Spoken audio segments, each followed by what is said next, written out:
All right, welcome everyone to the Norwich podcast. I'm here today with a very special guest tuning in from, where are you tuning in from, Jonathan? From Taiwan? Well, tuning in from Taiwan, actually, yeah, from Taipei. Nice. That's great. Okay, Yeah. so we have Jonathan here from Airsoftology. Most of you guys will know him from, the Airsoftology YouTube channel, broadcasting news, reviews. But Jonathan, maybe you can introduce yourself real quick, like where you're coming from, how long you're in Airsoft, because you're in this for a long time. And maybe please just give a quick introduction. Quite a while, yeah. So, yeah. By the way, I'm Jonathan Higgs. Kind of do the Airsoftology YouTube channel. Started off as a podcast over a decade ago at this point.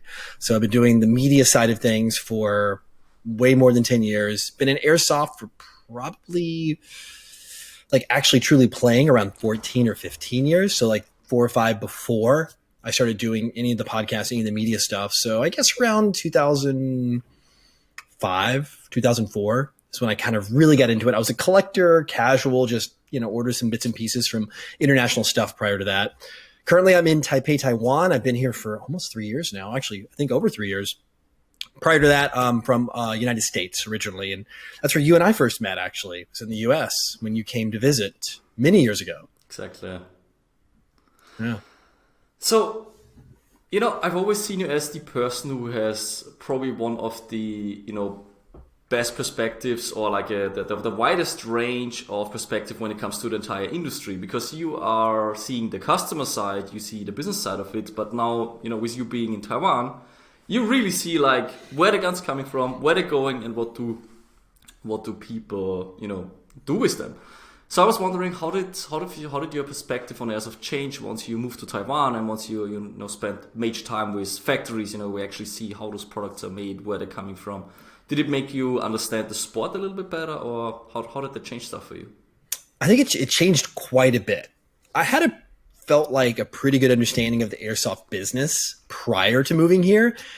But I realized after I got here, I had no clue, right? Really didn't have any clue. So I understood more of the consumer side, more of being someone who did going out and buying an Airsoft gun, playing with the Airsoft gun.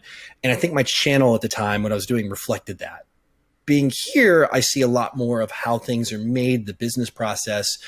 And I think more of how companies, whether they be licensing companies or even you, for example, work with and engage with the manufacturers here to create something. And also, I think a better understanding of which companies I think are strong in certain areas and which companies are stronger in other areas. It's been really interesting. It's actually eye-opening, and everything from the quality control process and how shipping works in international business. It's been a very interesting perspective, I think, which has helped, because I feel like it's really helped me get a better understanding of the Airsoft industry, like you said, as a whole. And I can maybe speak to it, I hope, a little better. Yeah.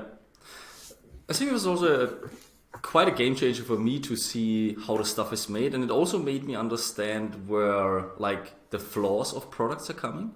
Mm-hmm. And also for example, what's the difference between a gun made in Taiwan versus a gun made in China? Why do Taiwanese guns have such a better reputation compared to Chinese guns? And I was always why is this? Because when you look at technology, it's not that China is lacking anything, right? They have all the technology. I mean, they build iPhones. They know what's up. Mm-hmm. And I was always wondering, how come Airsoft guns in China are just not as good as the ones in Taiwan? And it actually took me quite a while to understand where this is coming from. What do you think is the reason for that? I would just like to have your take on this and see, our different perspectives on why that is.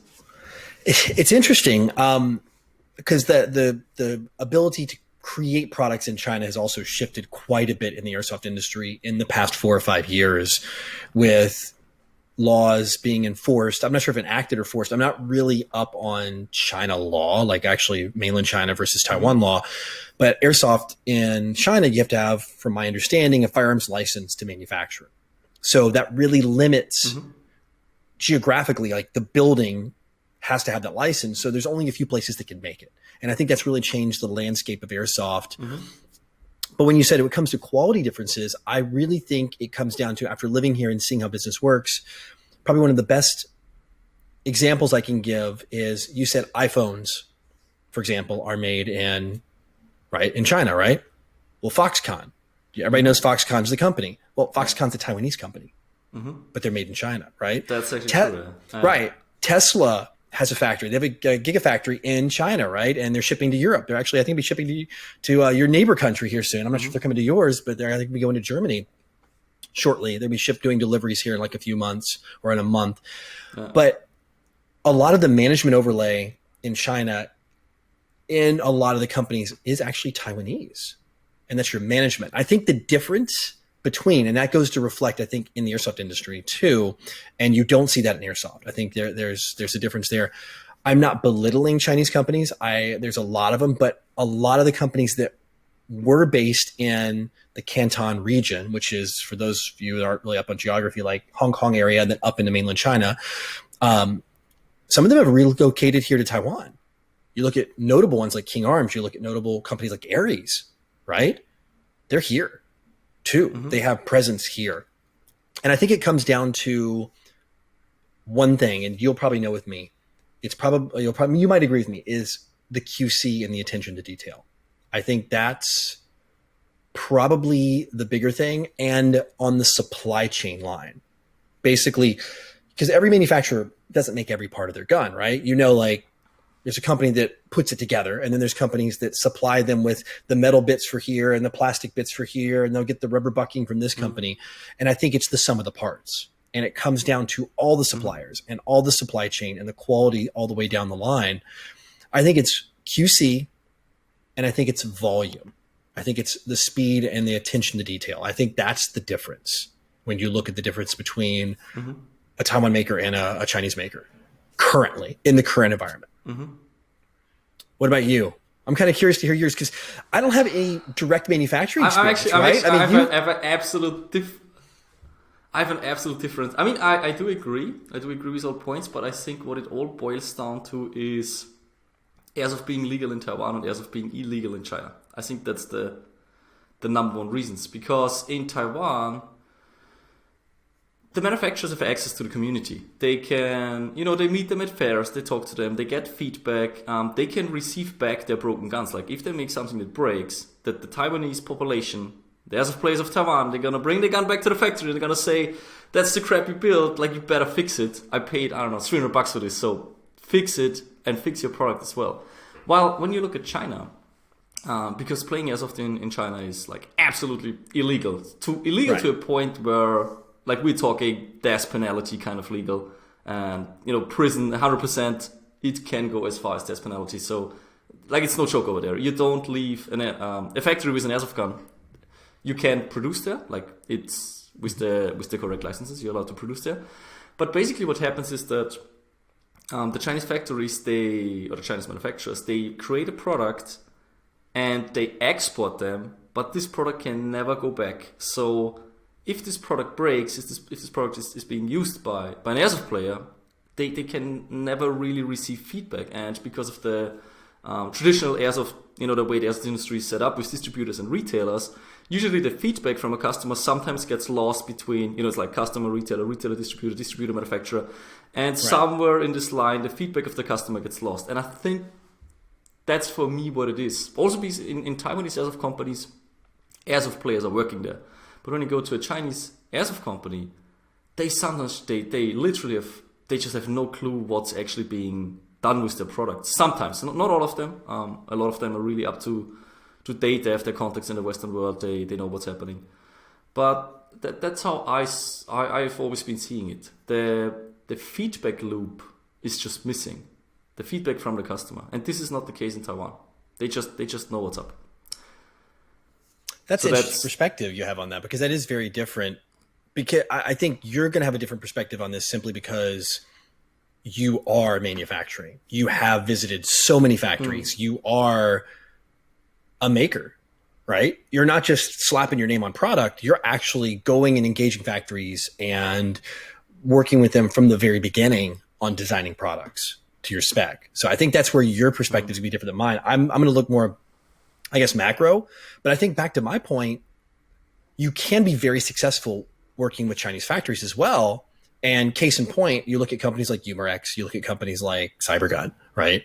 You look at companies that are engaging factories still there to make some of their products, and they are wildly good, right? They're still super high quality. Yeah. And I think it's that quality, it's the engagement between, and this is, I'm going to kind of tie it into your point here now. You look at what you say, there's no direct communication between the player and the factory. But if you have someone who's doing good quality control, has a good finger on the pulse of the player, so let's say a Umarex, right? Or let's say a you know what your players want. You're a player, you know what you want, and you're going to hear their feedback from your customers, that you can actually have that conversation with the factory. And I think if you're placing big enough orders, you can get what you need. And I think that's with any company. It doesn't matter where you're located. If you work with a good company, they're going to work with you. So in the absence of them being able to have the ability to have like airsoft players that work there, if you have someone who's really, really, really good at quality control or making changes and adjustments and listening to feedback on different future revisions, then you can have that same result, I think. And that's where you look at the success of companies like Foxconn and the success of companies like like Tesla going into mainland China and countless other companies. I mean, automakers and everything, global automakers. For me, the moment when I'm not sure if that's what it is, but what kind of like reinforced this thinking was when, we do manufacture most of our products in Taiwan, but we were always looking for, different places, like where else can we go? Maybe there's factories with different technologies, maybe they have high production capacities, like what's going on? Let's go to mainland China, let's just check all the factories. And like in this trip of, going to China and just visiting factories, what I usually do is, I look at the products and I just ask them questions. It's like, hey, okay, you built a sniper rifle. Why can it only hop a .2? Like, why did you never thought about, making a different hop-up system? Because, hop-up systems is what pretty much every gun is lacking. Like, you buy a gun, you change the hop-up bucking, right? Right. And, well, they just go like, what do you mean a different BB than a .2? Like, what else is there? And, you tell them about something like a .5, and they go like, we've never heard about a .5. Where can we buy this? So they are so far away from. While in Taiwan they absolutely get that. It's like, hey, 0.5. They go like, yeah, of course 0.5s. Here's a bag. Yeah, try it. It actually works. Like, do that's you think it's geography? Do you think it's geography like, too? Like the fact that Taiwan is so small, and you've got like all the BB makers and everybody's close. So it's all packed maybe. Like they all go for business dinners and they meet each other and they meet the players and they have their gun fair.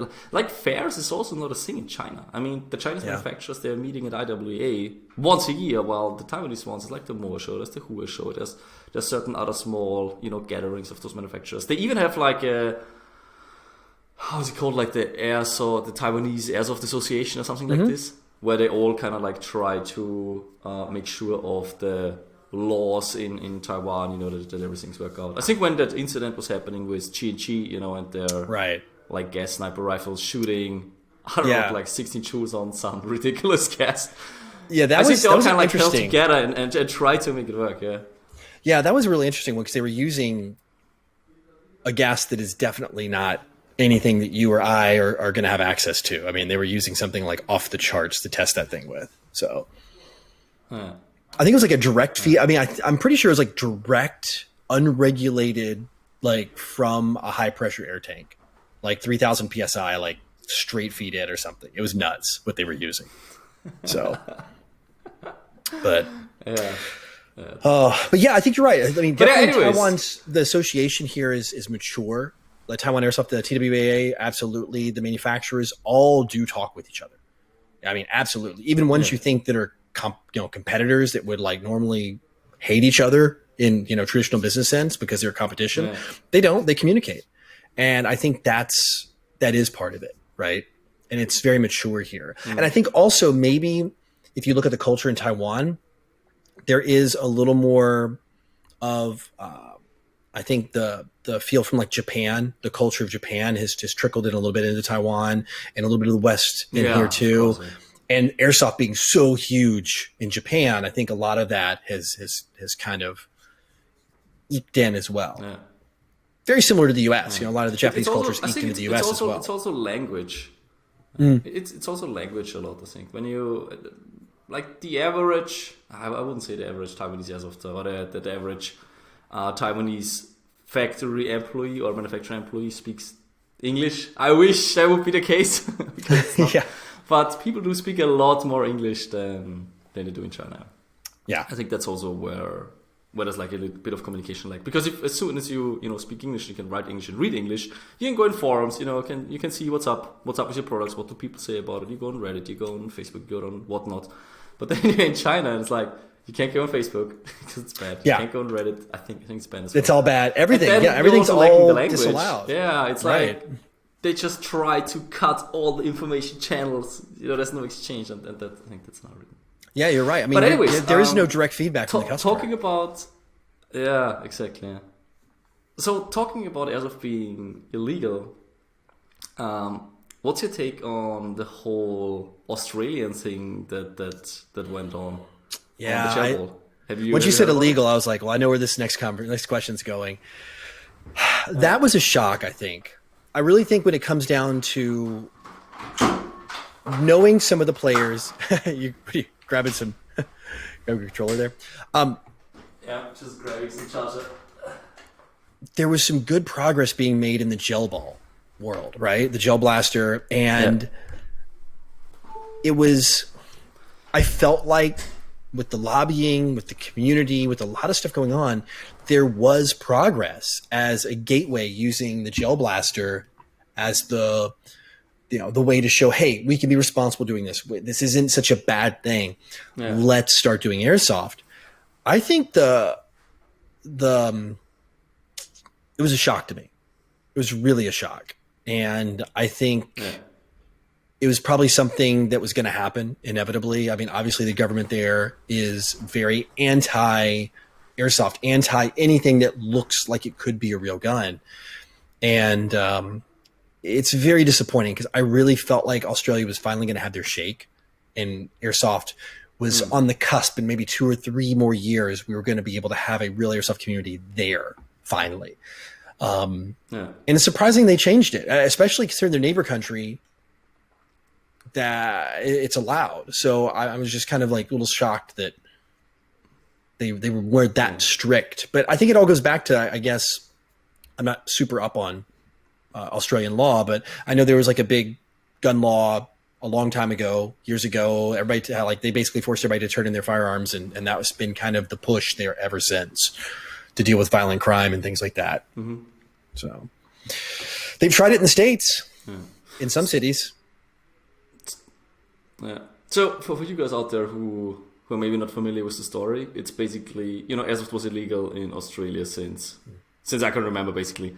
Yeah. And they somehow found like a loophole in the law with gel ball blasters, which is like it's not an airsoft gun, but it's very close. Like it shoots not a solid projectile. It's a little gel. It's like a like the stuff that you eat, the little gummies. They're soaked in water, and the way they work is very similar to an airsoft gun. So they do actually convert airsoft guns into gel blasters. And they've been around now for a couple of years in Australia, and it's been absolutely booming. Like Australia had this vacuum of, okay, we don't have anything that's similar to guns, but we all craved them, and finally there was something, and it just exploded. Like I've been talking to businesses in Australia, and they said it's just nuts how they bring in containers of goods into Australia, and people just rip them out of their hands. It's also really interesting to see that the prices that are going on in Australia. Like when you look at like a gas blowback gel blaster pistol costs $350 in Australia. Wow! Because the demand is so like it's basically an airsoft pistol, right? But it shoots gel balls. It's like slightly converted. While they're going here for $100, they sell for $350 in Australia because people are so crazy about them, and they just can't keep up with the supply, which kind of shows how like how it's growing. And then lately there's been this event where in South Australia, which represents, it's not much actually of Australia, it's like 5% of the population. Don't want to nail me down on this, that's what Google said, but it's not much when you look at the whole Australia. So it's still big, it's like still big of a deal because it kind of shows the direction where it's going. But they banned it. They just ban it there, and they say, okay, starting from tomorrow, if you own a gel blaster, you actually own a firearm, which is illegal. So you have to turn it in to the police, which ruined a couple businesses, quite a lot of them, a lot of bigger probably more than a couple, retailers as well. Yeah, and also, obviously, like, people have been spending thousands on those gel blasters, and like from one day to another, it was just illegal. So obviously, people were absolutely pissed, and they started demonstrating and so on. So yeah, that's the story, and it is, as you said, it's really sad seeing that there was something coming that's like close to Airsoft, and you know they were so close to actually finally getting this amazing sport, and then boom, it just all evaporated. I know, and it's frustrating. Actually? Yeah, actually, I've seen them. I've actually taken them apart just lately. Like just lately here, some of the places I visited in Taiwan, the Australian companies have been reaching out to Taiwanese companies to start to do higher end gel blasters. And because the internals are identical, essentially, mostly identical to Airsoft. Yeah, there's a few small changes inside, but for the most part, the way the machine, everything works, a lot of the parts you could get Airsoft upgrade parts and do the same. And to your point, it shoots like little gummy bear pieces, for lack of better description. But I've seen it. I've had an experience with it. It's a lot of fun. It's totally harmless. I mean, if you think Airsoft is harmless, and it is, you just have to wear good eye protection, right?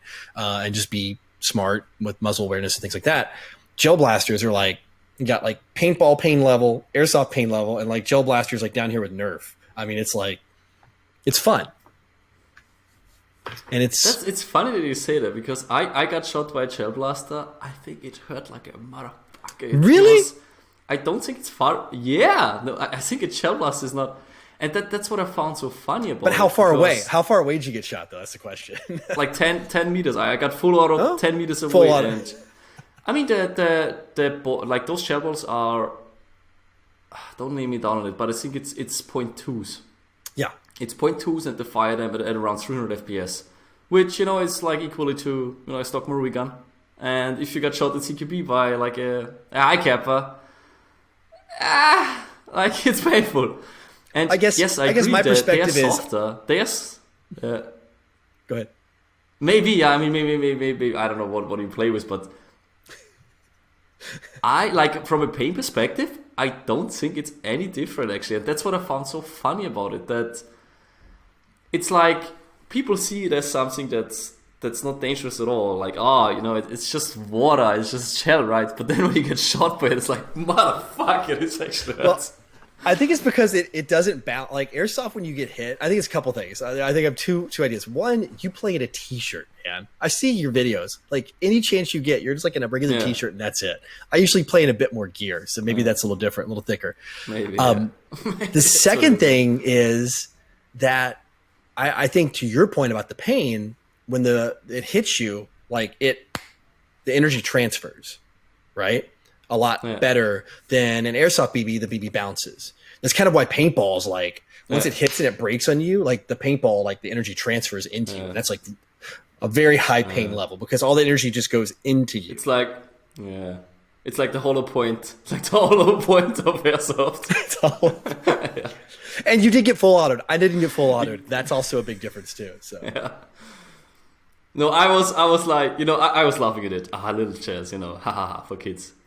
Yeah. Which is not like, it's for the legit community, right? Don't get me wrong. But I was kind of like smiling at it. And when I got shot with it, I was like, whoa, like chill. This is absolutely legit. And I was surprised by them. Actually, I go to Japan. Okay. Huh? Yeah. No, I was going to say, we got a little bit of a lag here. I go to Japan and I play, and I'm like, oh man, this doesn't hurt really at all. This is great. I play a lot more aggressive when I play in Japan because of the power levels lower, right? So, but yeah, to your point, what were you saying? What did I want to say? Sorry, I totally stomped on you there. Okay, I forgot it. Yeah. Bad me. Never mind. Oh no, actually, okay, remember. Good. What I want to say is that I did some research about, you know, what else they're doing in Australia. Because when I shot this gel blaster, to be fair, they're not accurate. Like, they are just, the ammunition is quite a limitation. Right. And while they have high rates of fire and they are quite reliable, I think, they're just not as accurate, right? The ammunition is too inconsistent, and, you know, it's also wet, even if they dry it sometimes. It kind of messes with the hop-up system and all that. Right. Which works very different, by the way. It's at the end of the barrel, not at the beginning. They screw it on the end of the barrel, the hop up, which is also interesting. Yeah. But yeah, I looked at what else they do, and I found something called dart tag, which is essentially Nerf, but they go absolutely nuts on this stuff. Like I've seen sniper rifles that have like a cylinder this big and like this long. It's a pull-pop sniper rifle. You rack it like a shotgun, and they shoot those Nerf darts like 90 meters far. It's absolutely insane. Well, that's been the thing too. If you look at companies like Humorex USA, you look at Evic. Yeah. Evic had what was the name of that system they had? I did a video on it for a bit. Oh, like those balls, right? Like those it's the dart. No, it was no. This was the Nerf style darts. But Humorex just released one. They've been teasing it at SHOT Show. They showed it at the Elite Force booth. This last SHOT Show.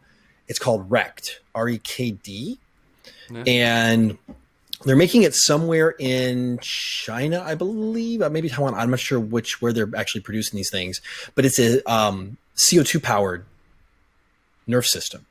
And it is a higher power, higher velocity. Yes. Now, I don't think it's as powerful as that bullpup one you're talking about, but it's actually a legitimate, and it's rather cost effective. So basically it's like double the range, double the power of a Nerf gun, essentially. It's like the difference of you playing with like a Springer airsoft gun or coming out with like an SSG-24, and like the difference is like totally different. Big enough to be interesting. Yeah, you can outrange, you can outshoot, rate of fire, all this stuff, but it still uses the same dart. It sounds really challenging to propel a dart with compressed gas because you have such huge bores, like you have such huge barrels to fill, and you only have so much volume in the CO2 capsules, right? I would imagine that you can't shoot more than maybe like 10 darts with it. I would assume so. I mean, imagine just the volume you have to fill to propel this barrel. Yeah, Jet did a video on it. I remember Jet and Leah, they played it in the background on their backyard. I think he put it up about 5 or 6 months ago, maybe. I'll have to Google it or something like that. But yeah, it's called Rekt.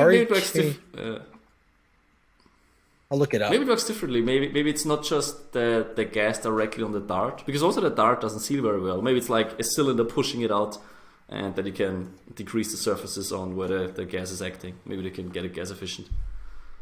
But that's interesting, yeah. Yeah, REKT. But I also saw... Yeah? Right. Yeah, that's it. I also saw people building like those full auto Nerf blasters, which you can already buy directly from the brand Nerf actually. But what they started putting into this were like electronic trigger units where you can program the rate of fire, you can program the power output, you can like fine tune how fast can the magazine feed and how fast are like the motors turning, slamming those darts out.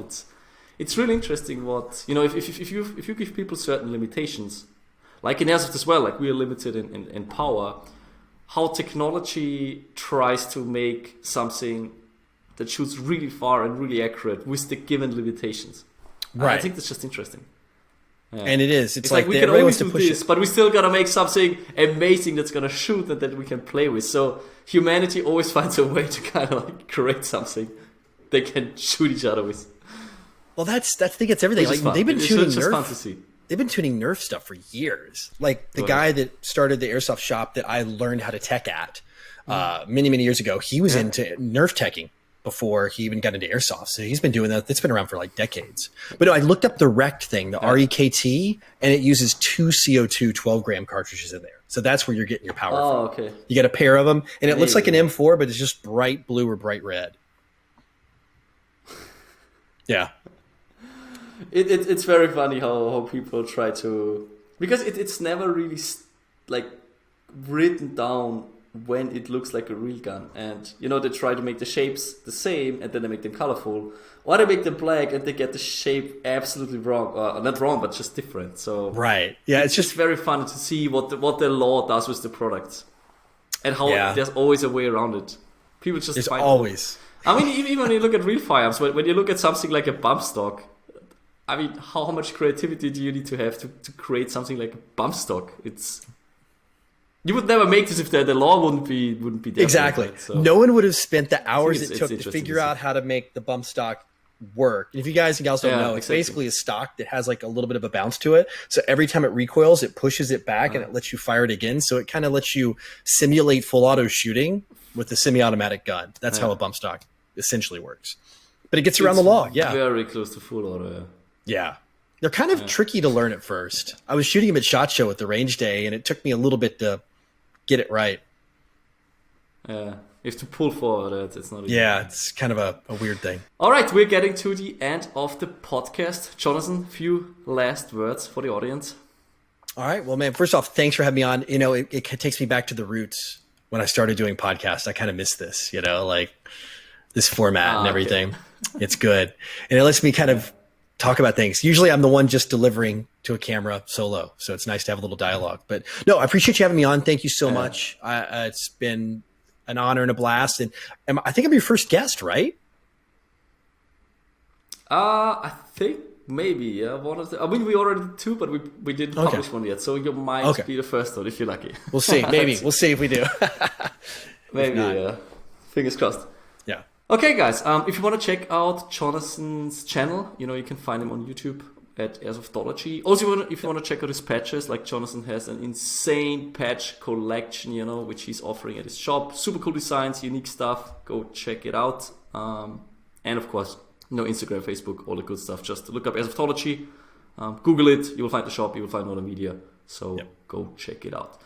Good, guys. Thanks for joining. Thanks for tuning in. And I see you guys for the next Norwich podcast. See you. Thank you.